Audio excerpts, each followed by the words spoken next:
Baiklah, Assalamualaikum warahmatullahi wabarakatuh. Jumpa lagi dengan saya, Raffi Pradiatma Suryawati. Di video kali ini saya akan mempresentasikan tugas UTS mata kuliah komunikasi data.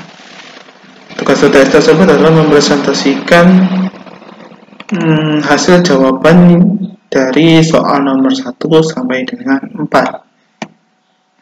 Oke, yang pertama, jelaskan model komunikasi data sederhana yang ada di diagram bawah ini.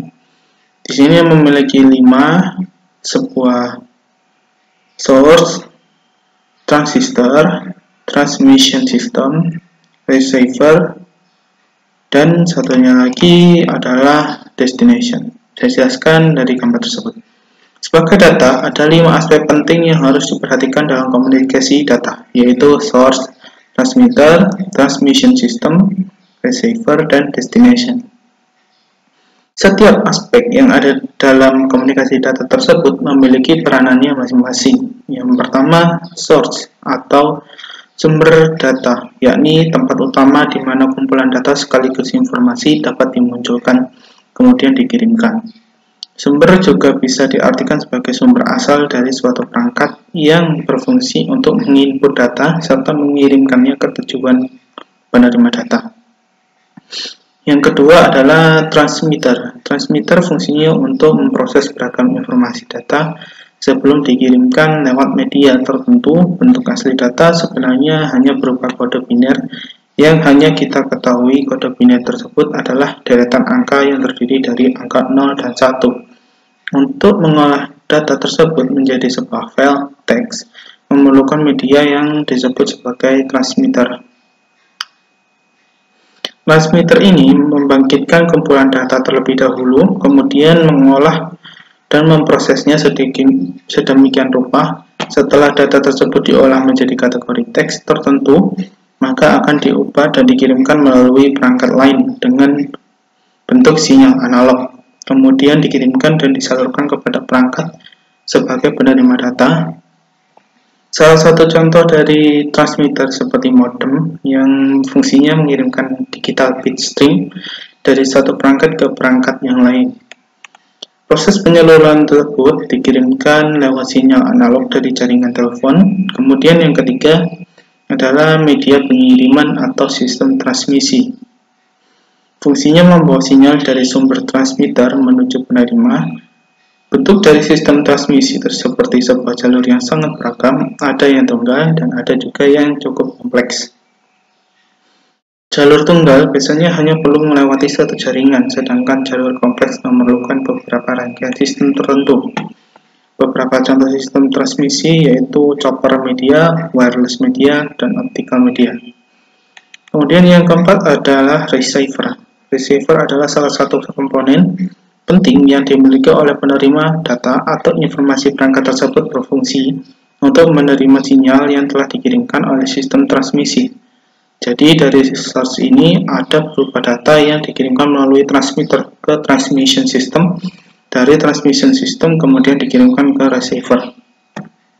Receiver ini telah menerima sinyal yang telah dikirimkan oleh sistem transmisi. Sinyal tersebut tidak dilakukan secara langsung, karena harus melalui tahap seperti saat proses transmitter itu sedang bekerja, penerimaan sebenarnya tidak dapat menerima data tersebut secara langsung karena data masih perlu diubah ke bentuk sedia kala.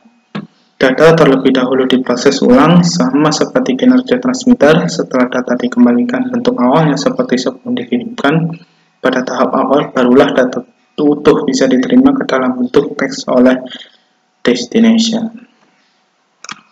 Pertanyaan yang kedua, jelaskan secara rinci apa yang dimaksud dengan packet switching. Packet switching adalah sebuah metode pengiriman data yang memecah-mecah data menjadi beberapa paket sebelum dikirimkan. Tujuan dari pemecahan data tersebut adalah supaya terdapat fleksibilitas dalam proses pengiriman data. Yang kedua adalah arti rinci dari circuit switching.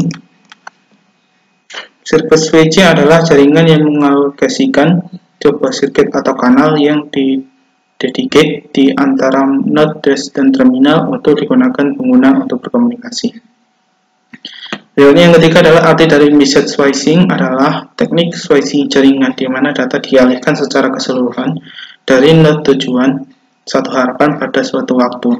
Yang keempat, arti dari frame relay adalah protokol packet switching yang menghubungkan perangkat-perangkat telekomunikasi pada suatu wide area world atau WAN. Protokol ini bekerja pada laporan fisik dan data link pada referensi OSI. Yang kelima adalah ATM atau Asynchronous Transfer Mode adalah teknologi yang sangat fleksibel di mana teknologi tersebut dapat menyalurkan 3 jenis informasi secara bersama-sama. Pertanyaan yang ketiga, jelaskan teknik-teknik modulasi dalam komunikasi data, yaitu ada 3, yaitu teknik modulasi amplitudo, teknik modulasi frekuensi, dan teknik modulasi sudut atau fasa. Pertanyaan keempat, jelaskan media-media transmisi yang digunakan dalam komunikasi data.